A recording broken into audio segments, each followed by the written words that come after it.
Buenos días. Buenos días, ¿cómo vamos? Bien, profe, gracias.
Hay poquitos conectados que tendrán problemas de conectividad. ¿Qué saben por ahí?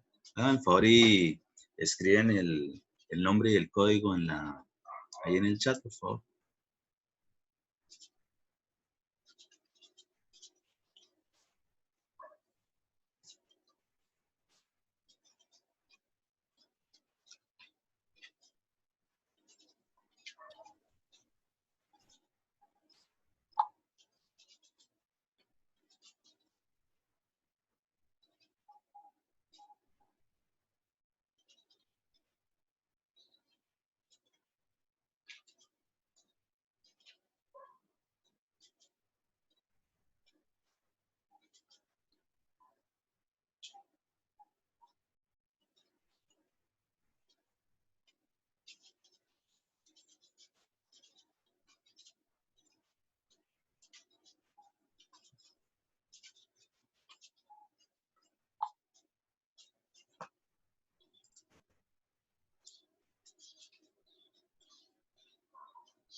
Bien, vamos a iniciar entonces al tema de compactación, que en general ya les había nombrado que es un tema prácticamente complementario de lo que ya hemos desarrollado y aprendido en materia de relaciones gravimétricas y volumétricas. Es decir, vamos a utilizar muchas de las fórmulas que ya hemos trabajado ahí, solo que es aplicadas directamente a compactación.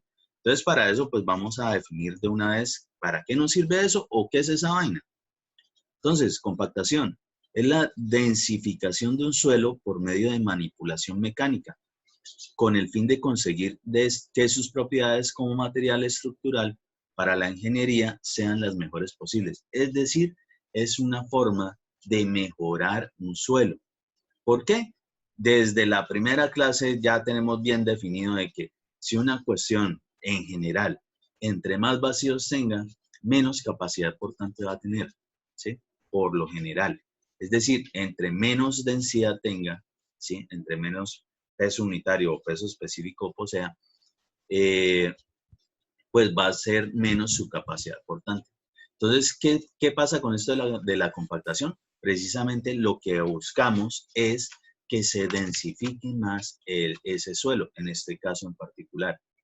Es decir, que con la compactación se busca hacer el suelo lo más resistente y menos deformable que sea factible, ¿sí? Es decir, cuando ya está compactado, se supone que se reacomodaron todos esos, digamos, los granos del mismo suelo, se reacomodaron, recordemos desde granulometría, eso de que sea bien gradado significa que tiene de todo un poquito, para que las cosas pequeñas entren y ocupen los espacios entre las partes grandes. Es eso.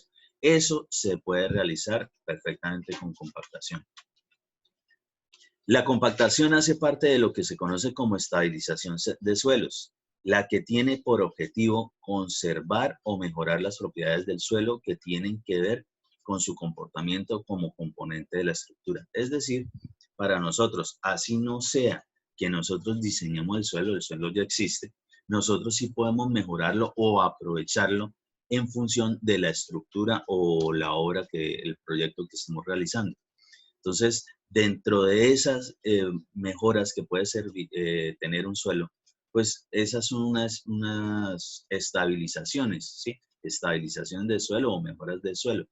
Lo mismo, pues, cuando hablamos de taludes, estabilización de taludes, es también de que esos taludes, es decir, esas inclinaciones de suelo, permanezcan estables, es decir, que no sufran, digamos, deslizamientos, ¿sí? Que no generen de pronto problemas al momento de montarles encima alguna estructura.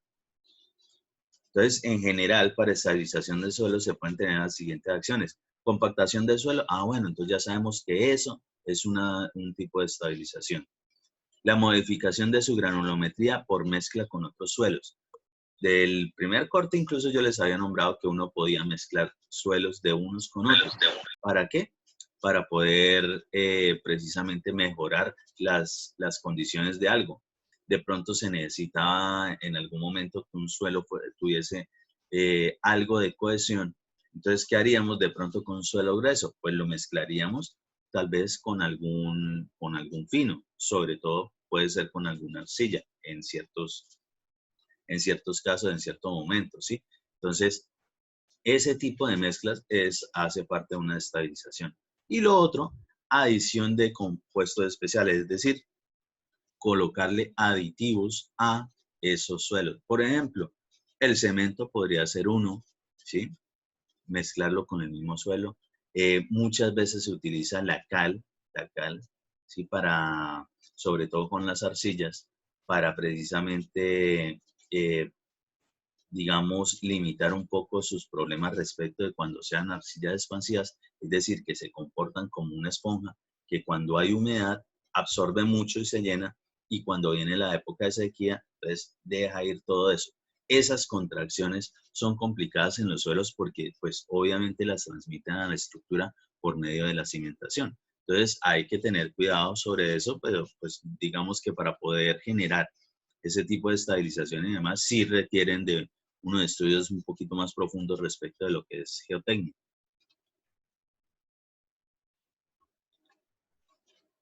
Dentro de los ensayos normales que nosotros desarrollamos, pues allí cuando estamos en presencial, es lo que tiene que ver con los ensayos de compactación de Proctor y Proctor modificado, ¿sí? Entonces, para eso específicamente es generar unas condiciones en el laboratorio donde más o menos es exactamente lo mismo que nosotros realizamos en el campo. Es decir, cómo podemos nosotros generar de que un suelo se compacte, ¿sí?, bajo una acción mecánica y en general se produce un elemento dinámico para que se genere esa reducción de vacíos y se densifique más el suelo. Entonces, dentro de eso, el método Proctor consiste en compactar el material dentro de un molde metálico y cilíndrico.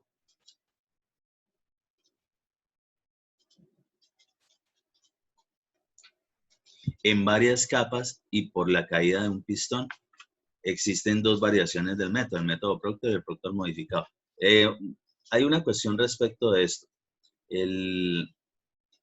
Lo que se utiliza son, digamos, elementos con dimensiones conocidas.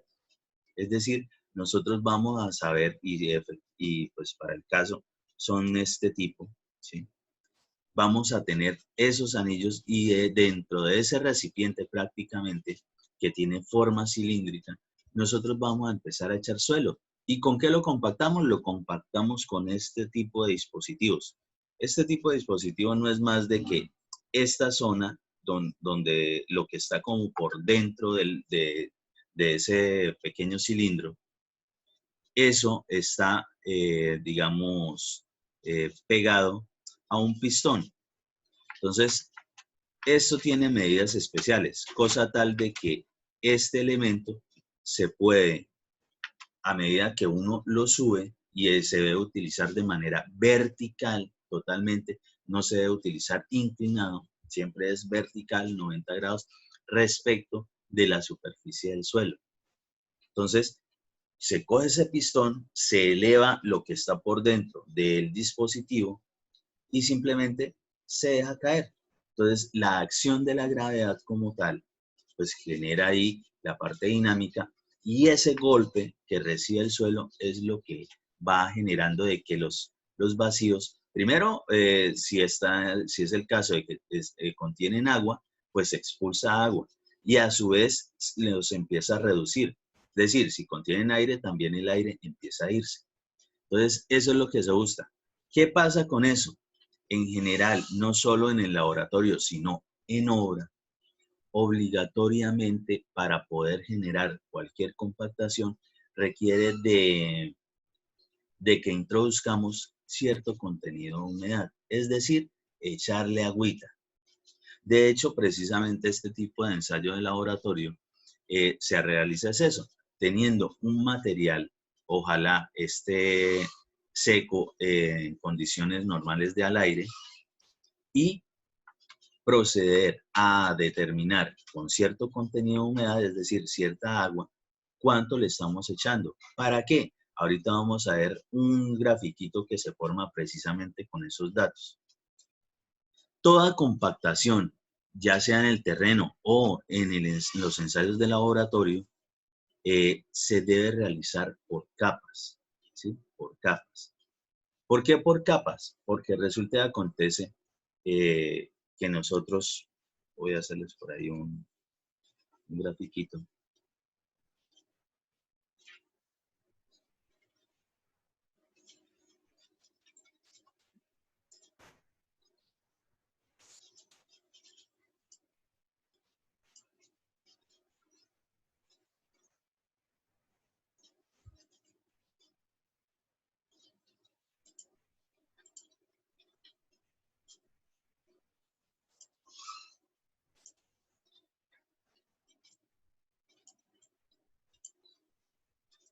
Supongamos en el terreno el material que me va a generar precisamente la compactación. Hay diferentes tipos de maquinaria que nosotros podemos utilizar para eso.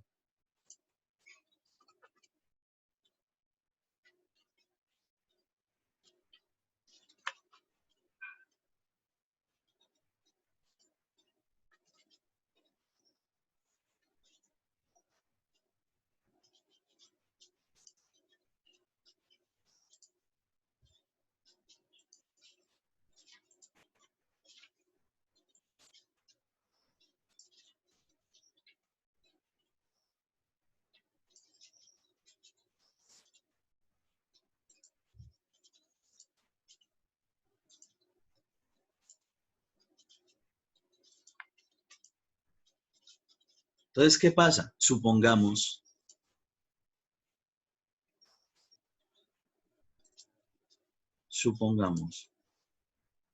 que tenemos ese terreno, ¿sí? Varios estratos. Y vamos a utilizar un medio que me genera cierta compactación. Para el caso, uno de esos, pues normalmente es lo que es el compactador de cilindro, ¿sí?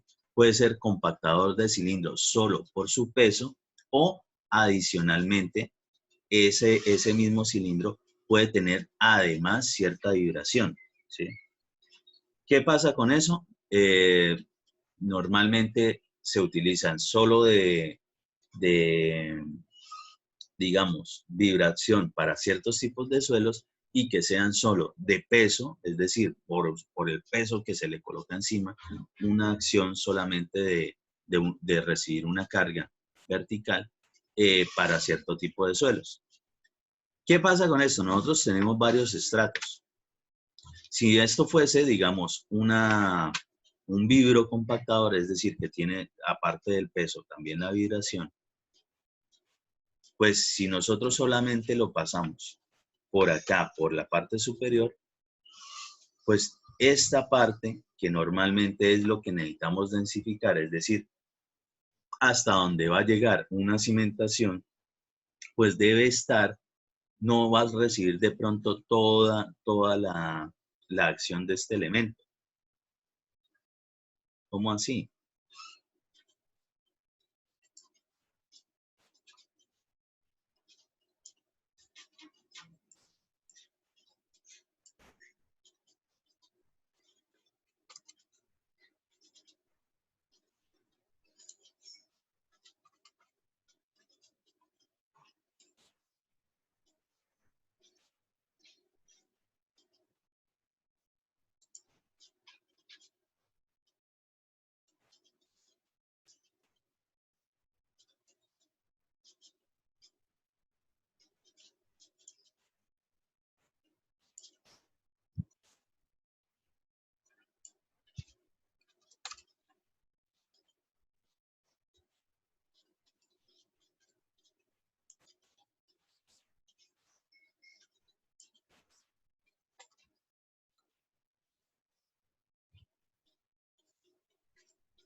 Prácticamente solamente estaría generando su trabajo con la primera capa. Es decir, si nosotros lo que requiriéramos sería de pronto compactar hasta esta profundidad, pues hasta aquí no va a llegar de pronto la acción de eso. Entonces, ¿qué requerimos? Requerimos es a poderlo hacer por capas. ¿Para qué? Para poder garantizar de que cada capa tiene su densificación específica.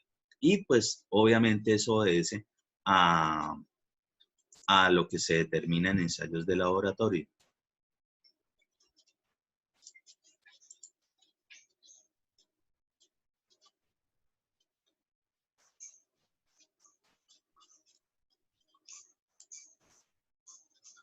Por favor, los que de pronto ahorita llegaron y no han, coloquen su nombre y código ahí en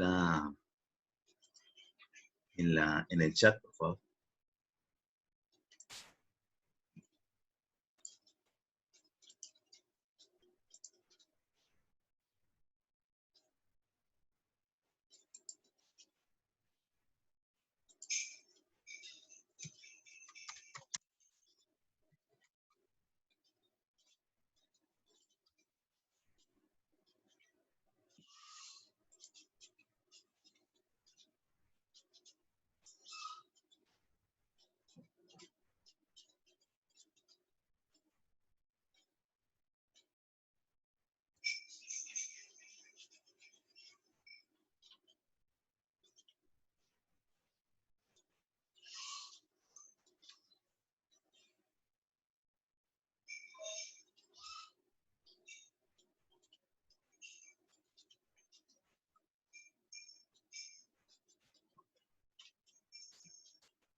¿Qué pasa con eso? Que obligatoriamente,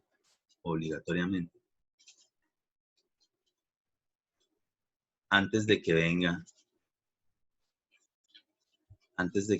nuestro compactador, tuvo que haberse, digamos, rociado con agua. ¿Con qué o cómo se utiliza eso? Ah, bueno, existen lo que nosotros conocemos como camiones cisterna. Y los camiones cisterna, pues, lo que hacen es, tiene un dispositivo, un contenedor, pues lleno de agua. Y tiene sus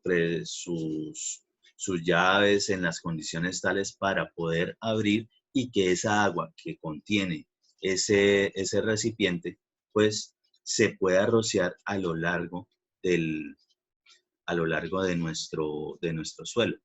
Esto no es solamente arriba en la parte superior, sino que al igual que va a ser la compactación por capas, el contenido de humedad pues también tiene que ser por capas. Entonces, volviendo a lo que tiene que ver con el ensayo de Proctor, pues en el laboratorio como tal utilizaríamos estos recipientes. ¿Qué son esos recipientes? Pues están diseñados con unas alturas y unos diámetros específicos para poder tener datos, por ejemplo, de volumen. Adicional de eso, datos que nosotros siempre podemos obtener en un laboratorio son los pesos. Entonces, nosotros teniendo un peso y un volumen, ¿qué podemos determinar perfectamente? Un gamma, es decir, un peso unitario o un peso específico. ¿Sí? Ya eso de entrada van a ser datos importantes al momento de poder obtener los datos de compactación. ¿Qué se busca con esto? Lo que necesitamos es saber qué tanta agua hay que echarle a un suelo para que se compacte y tenga una compactación para nosotros, digámoslo, una compactación óptima, ¿sí? Es decir, que nos sirva, no que terminemos dañando las condiciones del mismo suelo. ¿A qué me refiero con eso?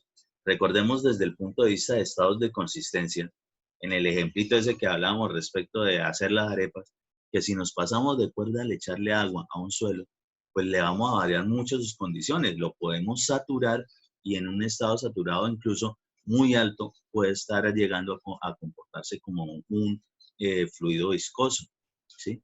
Y pues obviamente esas condiciones no nos sirven para nada desde el punto de vista de capacidad portante. Por eso es necesario, imprescindible, saber qué tanta agua hay que echarle al suelo para poderlo mejorar y no terminar de dañarlo respecto de cómo estaba naturalmente.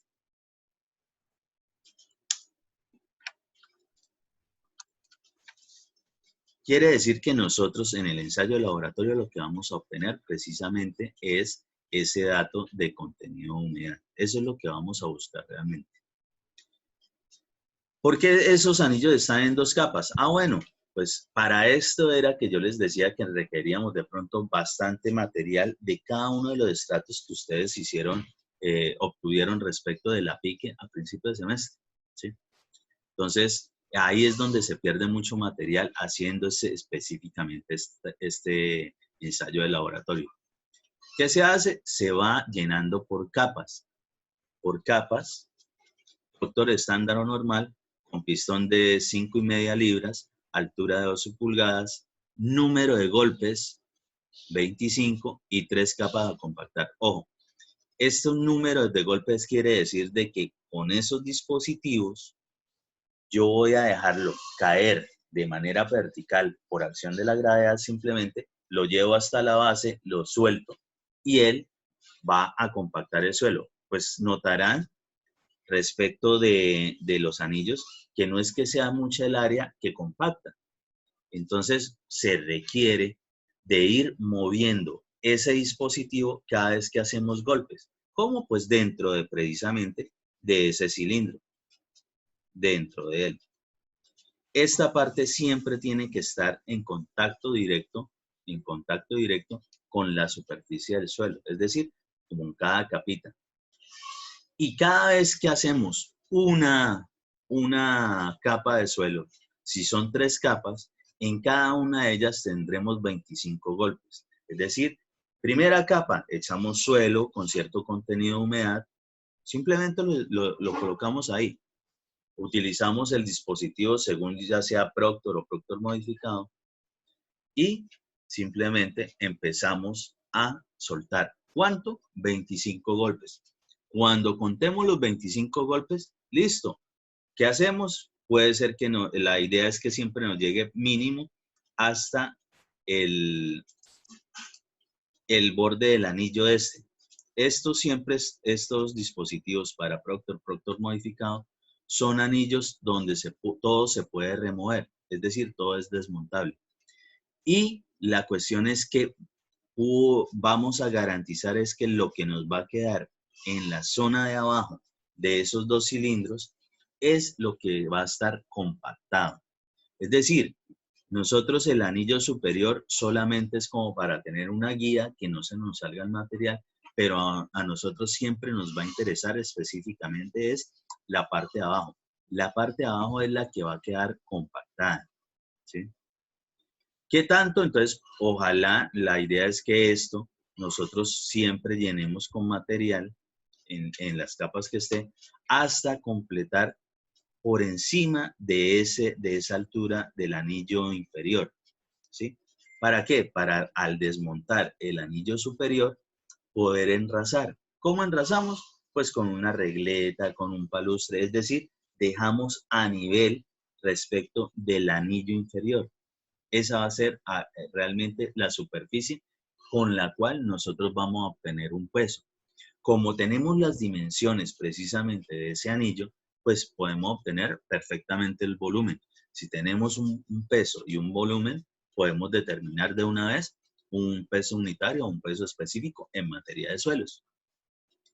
Y como supimos desde un inicio con cuánta cantidad de agua le estábamos iniciando eso, normalmente es una relación entre el peso del material y el peso del agua.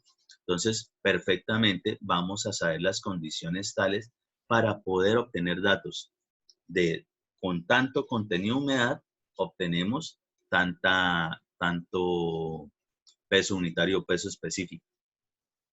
Resulta y acontece que eso, pues, primera capa, 25 golpes. Llenamos. Segunda capa, 25 golpes. Viene tercera capa, 25 golpes. En la tercera capa es donde yo les digo que ya debe estar, ojalá, por encima, ¿sí? Por encima de la altura del cilindro inferior. Para que cuando retiremos el anillo superior, podamos enrazar sin ningún problema. No nos va a servir en general que nos quede por debajo, porque las condiciones tales no nos van a dar como para poder determinar muy bien ahora cuál sería el volumen. Debemos generar de que nos quede a ras con esas, digamos, alturas de los anillos inferiores para poder obtener de verdad un volumen. Y sobre él, pues, determinando, obviamente, inicialmente los pesos de esos elementos del ensayo, ¿sí? Es decir, esas tuerquitas, esa base, ese anillo, pues teniendo el peso, y si lo vamos a pesar de nuevo con ese elemento, pues simplemente vamos a restar y obtenemos el peso del material que está contenido dentro de él. Con esos datos en general, eso lo hacemos con un contenido de humedad. Es decir, 3 capas con un contenido de humedad. Pesamos, obtenemos los datos del volumen, obtenemos el dato del peso y volvemos con el mismo suelo ahora a aumentarle contenido de humedad. Normalmente cuando se desarrolla este ensayo de laboratorio, lo que se hace o lo que se les indica es que lo vayan subiendo poco a poco. Es decir, si iniciaron, digamos, con cierto contenido de humedad, de ahí en adelante empiecen a subir más o menos entre el 2 o el 3%. ¿Sí? Es decir, siempre van a ir aumentando. ¿Para qué? Para poder ir garantizando poco a poco llegar a ese contenido de humedad que me genera de verdad la mejor compactación del suelo. Entonces, ¿qué es eso? Exactamente ambos, lo único que cambia es precisamente lo que son los dispositivos o las medidas de los cilindros, de los anillos que se utilizan. Pues para cada uno de ellos simplemente se tienen los datos y se pueden obtener unos resultados tales que voy a poder construir una curva, que es lo que se denomina curva de compactación. Entonces, la curva de compactación da la variación del gamma seco o peso unitario o peso específico seco versus un contenido de humedad que se obtiene en el laboratorio. La densidad seca y también el gamma seco va variando al modificar la humedad. ¿Qué es eso? Simplemente que vamos a utilizar una formulita que ya hemos tratado, que gamma seco es igual a gamma sobre 1 más contenido de humedad. Este gamma, pues es el gamma del suelo. Y para el caso, por lo menos iniciando ese suelo, será un suelo que se encuentra en una condición de parcialmente saturado. ¿Por qué? Porque va a tener vacíos con contenido de aire y va a tener obligatoriamente un contenido de agua. Porque nosotros iniciamos rociándole agua a eso. ¿Qué tanto porcentaje? Pues según lo que nos determine para el peso con el cual vamos a trabajar cada ensayo de laboratorio. Eso, pues vamos a obtener gamas secos utilizando esta fórmula versus el gamma húmedo o gamma normal del suelo y su contenido de humedad. De esto hay varias formulitas.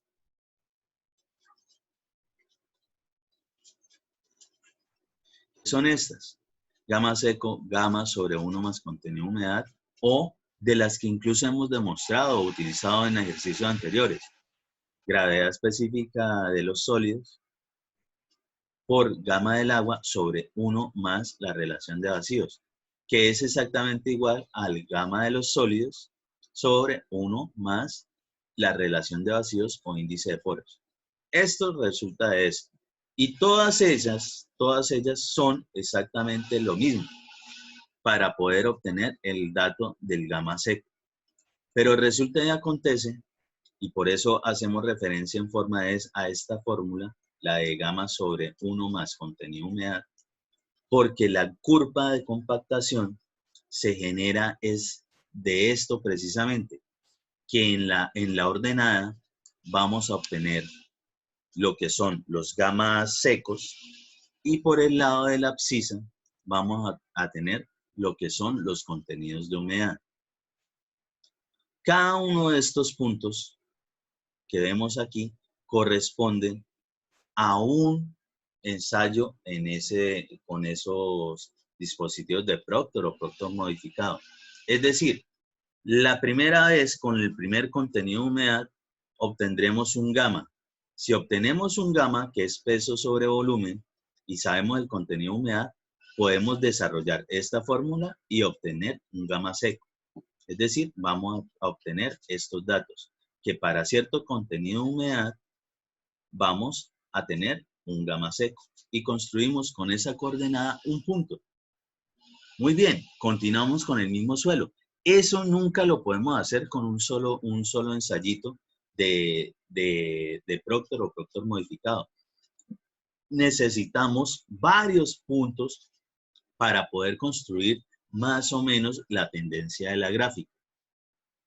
Entonces, a ese mismo suelo, con ese contenido de humedad inicial que tenemos, el mismo material, después de sacar los pesos y demás, el mismo material lo vamos a utilizar para el siguiente ensayo. ¿Por qué? Porque ya tiene un contenido de humedad, ahora se lo vamos a aumentar. Entonces, simplemente de los anillos que son desmontables, de esto, pues simplemente sacamos ese terreno, ese suelo. Él ya tiene el contenido de humedad, incluso sacarlo a veces se complica porque ya estuvo compactado. Entonces simplemente pues se utiliza alguna herramienta o el mismo dispositivo del pistón para poder sacar ese material. Lo volvemos a extender, es decir, lo pulverizamos un poquito y le agregamos un nuevo contenido de humedad. Es decir, vamos aumentando. ¿Qué tanto? Normalmente entre el 2 o el 3%. ¿Sí? Según el ensayo de laboratorio, puede incluso a veces, si está demasiado seco el suelo, agregarle un poquito más de contenido de humedad. Pero se busca que sean relaciones pequeñas de ir aumentando para poder generar, digamos, una tendencia real. Entonces, al momento de estar construyendo esa curva, quiere decir de que si nosotros aquí iniciamos con digamos, un contenido de 2%, a la siguiente le agregamos 2% más, es decir, que aquí ya va a tener ese suelo 4% de humedad. Si continuamos con el mismo 2%, al siguiente punto tendremos con un 2% de humedad adicional, es decir, llegaríamos a 6. Y así sucesivamente, ¿sí? Al nosotros estar desarrollando esto, a nosotros nos interesa que al estar construyendo esa curva, nos genere también de que así como va aumentando, empiece a bajar. ¿Por qué? Porque con eso nosotros es que vamos a determinar, uniendo los puntos y generando la curva, vamos a poder más o menos proyectar cuál sería la cima de esa curva. ¿Y eso para qué nos sirve? Bueno, si estamos hablando de que por el lado de la ordenada son gamas secos y por el lado de la abscissa son contenidos de humedad, en esa curva, al poderla construir, el punto máximo de esa curva, si lo proyecto hacia la izquierda, es decir, hacia la abscissa, hacia la ordenada, obtendremos lo que es el gamma seco máximo. Ese punto máximo, si lo proyecto hacia la abscissa, obtendremos lo que se conoce como contenido de humedad óptimo. Esos datos son fundamentales para precisamente la compactación de los suelos en el terreno. Esto siempre lo vamos a determinar en el laboratorio y lo proyectamos a el terreno. Entonces allí, ¿qué es lo que vamos a hacer? Simplemente podemos, del ensayo de laboratorio, muchos puntos para poder construir esa gráfica. Los unimos, podemos determinar dónde queda el punto máximo, es decir, el punto más alto de esa curva, lo proyectamos hacia la ordenada, obtenemos el dato de gamma seco y para el caso será el gamma seco máximo. Ese mismo punto máximo lo proyectamos a la abscissa en la parte del contenido de humedad y el contenido de humedad que le corresponde será conocido como humedad óptima. ¿Sí? Ya les explico, ya se va a acabar esta sesión, ya les envío el link si Dios quiere y continuamos y les explico bien qué pasa con eso o para qué nos sirve.